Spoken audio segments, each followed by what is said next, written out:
మేము ఈ విధంగా అయితే పెట్టుకుంటాము. ఒకసారి మీరు బాగా గమనించండి. ఒక వరి కాయలో నుండి మరొక కాయలోకి నీళ్లు వెళ్ళడానికి కోసము ఈ విధంగా అయితే పెట్టుకుంటాము. ఒక్కొక్కరు ఒక్కొక్క రకంగా అయితే పెట్టుకుంటారు. కొందరైతే పైపులు పెట్టుకుంటారు. పైపులు పెట్టుకోవడం వల్ల అది బొక్కలు పడి మళ్ళీ ఏమైనా ఇరుక్కుపోయి దాంట్లో పైపులు వచ్చేయడము ఇవన్నీ కూడా జరుగుతూ ఉంటుంది. మేమైతే ఈ విధంగానే చేసుకుంటాము. ఒక కాయలో నీళ్ళు 4 అంగుళాలు దాంట్లో నీళ్లు పడిపోయినట్టుగా చూసుకొని ఆ నీళ్లు ఇంకా ఎక్కువగా అయినప్పుడు ఈ విధంగా అయితే చేసుకోవాలి.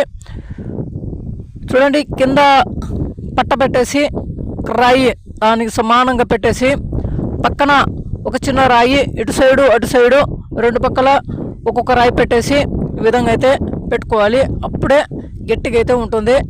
3 నెలలు అలాగే ఉంటుంది. ఎప్పుడు కూడా ఇబ్బందికరంగా ఉండదు.